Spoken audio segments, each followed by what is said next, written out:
Oke, assalamualaikum warahmatullahi wabarakatuh. Di sini saya eh, akan menjelaskan dari buku Math Pen Kualitatif dan Kuantitatif ciptaan Profesor Sugiono. Nah, saat ini yang saya jelaskan adalah bab 4 tentang metode eksperimen. Nah, kapan metode penelitian ini digunakan? Apabila penelitian ini melakukan percobaan untuk mencari pengaruh sebab akibat antara variabel. Jadi, metode eksperimen ini merupakan suatu penelitian yang melibatkan percobaan, pengamatan untuk memahami hubungan sebab dan akibat. Nah, macam-macam desain penelitian eksperimen diantaranya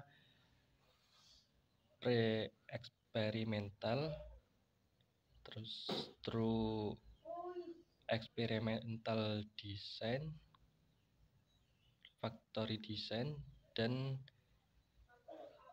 quasi experimental design.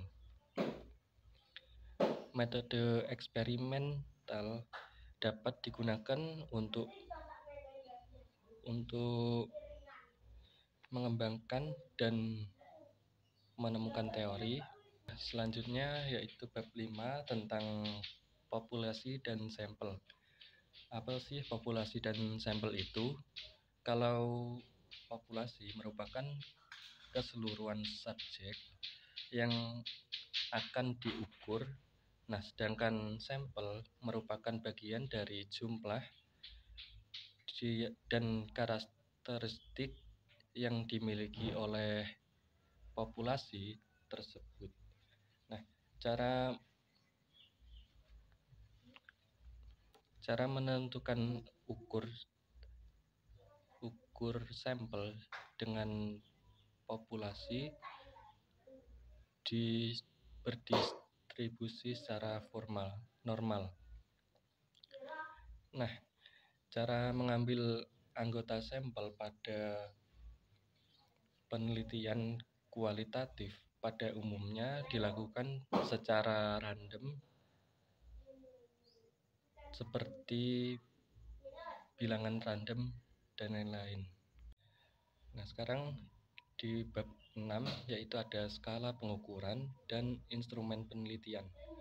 Dalam penelitian kuantitatif, peneliti akan menggunakan instrumen pada pengumpulan suatu data, sedangkan dalam penelitian kualitatif akan lebih banyak menjadi instrumen karena dalam kualitatif peneliti merupakan kunci dari sebuah instrumen.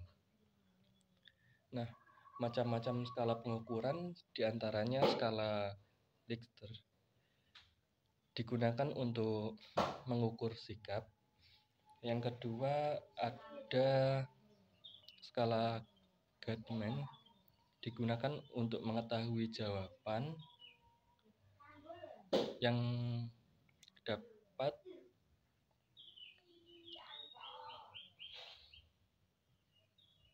yang didapatkan secara tegas, yaitu ya atau tidak. Selanjutnya ada semantik diferensial, yaitu yang digunakan untuk mengukur sikap hanya bentuknya tidak pilihan ganda maupun checklist. Rating scale ini diperoleh. Nah, selanjutnya ada rating scale. Ini diperoleh berupa angka.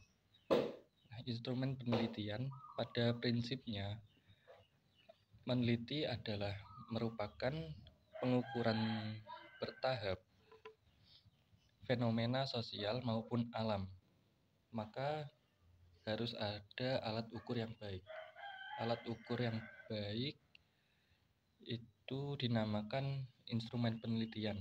Nah, ada 3 instrumen yang perlu dibuat, yaitu yang pertama ada instrumen pengukuran untuk kepemimpinan, yang kedua ada instrumen untuk mengukur iklim kerja, yang ketiga ada juga untuk mengukur produktivitas kerja pegawai. Nah, selanjutnya ada di bab 7, yaitu ada teknik pengumpulan data. Jadi ada 2 hal yang mempengaruhi kualitas data hasil penelitian, yaitu kualitas instrumen penelitian dan kualitas pengumpulan data. Kalau instrumen penelitian itu berkaitan dengan validalitas dan reliabilitas. Nah, sedangkan pengumpulan data itu berkaitan dengan cara-cara yang digunakan untuk mengumpulkan data. Pada pengumpulan data berdasarkan tekniknya, yaitu melalui wawancara, angket, dan observasi. Nah, yang pertama wawancara dilakukan secara terstruktur dan tidak terstruktur. Yang kedua, angket, yaitu dilakukan secara memberi pertanyaan tertulis kepada responden untuk dijawab. Yang terakhir, tentang observasi, dapat dibedakan menjadi 2, yaitu observasi berperan serta dan juga observasi non-partisipan. Nah, selanjutnya di bab 8, yaitu ada analisis data.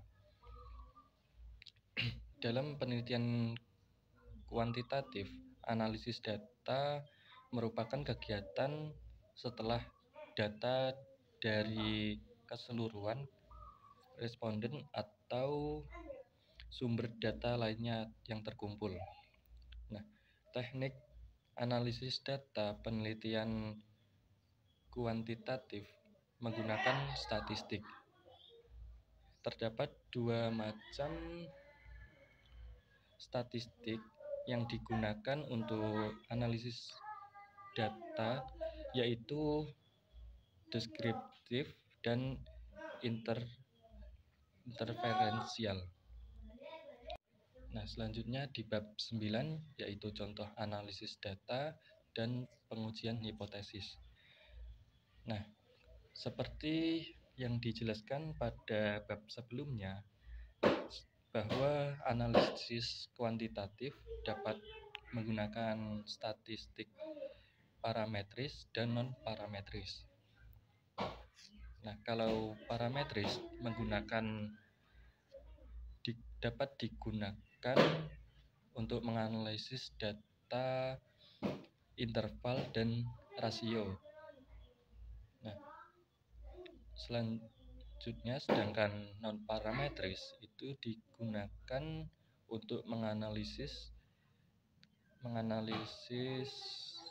data yang berupa nominal dan ordinal.